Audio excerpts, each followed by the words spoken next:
innal humma aw syiddah min faihi jahannam, lanjutannya adalah fa'abriduhu bil ma, maka dinginkanlah dengan air. Apa maksud dinginkan dengan air? Ada orang demam dimandikan. Ini tibun nabawinya katanya. Demam dimandikan hadisnya. Nah, disinilah pentingnya ketika kita ini perlu membaca hadis, membaca Al-Quran, perlu kita membaca penjelasan para ulama. Membaca Al-Quran perlu kita baca tafsir para ulama. Jangan menafsirkan sendiri. Membaca hadis pun demikian, kita perlu baca bagaimana penjelasan ulama, hendaknya kita jangan tafsir-tafsirkan sendiri. Ibnul Qayyim menjelaskan dalam kitab beliau Tibun Nabawi, menjelaskan hadis ini. Apa maksud didinginkan dengan air? Beliau sebutkan, ini saya nukilkan dalam kitab Tibun Nabawi, waqad ashkala hadal haditha ala katsirin min jahalatil atibba. Ya, sungguh hadis ini membuat bingung kebanyakan tobib atau dokter yang jahalah ya bodoh gitu ya terjemahnya. Kenapa? Karena banyak yang salah paham dengan hadis ini.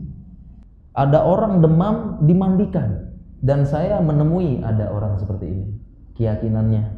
Tuh, Tibun Nabawi ngajarin kalau demam mandikan. Tidak benar. Kenapa? Beliau jelaskan, karena ketika Nabi SAW mengeluarkan hadis ini, khitobnya, arahannya terhadap orang-orang ahlul Hijaz. Dan Ibnul Qayyim menjelaskan khitobun Nabi SAW nau'an. Arahan pembicaraan Nabi ada dua macam. Pertama, khitobul am, ungkapan secara umum untuk semua manusia. Kemudian al-khos, untuk orang tertentu. Contohnya Ibnul Qayyim bawakan hadis tidak boleh buang air menghadap ke timur dan barat. Ya, ada hadisnya. Jangan engkau belakangi, la tastadbiruha, lakin syarriku wa gharribu. Jangan engkau belakangi, tapi ketika buang air hadaplah timur dan hadaplah barat. Artinya jangan utara selatan. Kenapa? Karena itu arahnya Ka'bah. Tidak boleh kita buang air menghadap ke Ka'bah atau membelakangi, tidak boleh ya? Nah, perintah Nabi SAW ini tapi timur sama barat. Kira-kira berlaku enggak untuk daerah lain? Tidak berlaku kan? Ya, tidak berlaku. Ini namanya khitab khos. Nah, demikian juga ketika Nabi SAW mengungkapkan hadis ini, abriduhu bil ma, dinginkan dengan air. Ini khitabnya kepada ahlul Hijaz. Dan kebanyakan ahlul Hijaz demamnya adalah disebabkan karena syiddatu hararati Syam. Demamnya adalah karena sengatan panas matahari. Jadi demamnya, kebanyakan demam penduduk Hijaz itu sebabnya apa? Sengatan panas matahari. Jadi demam yang dimaksud dalam hadis ini adalah sengatan matahari.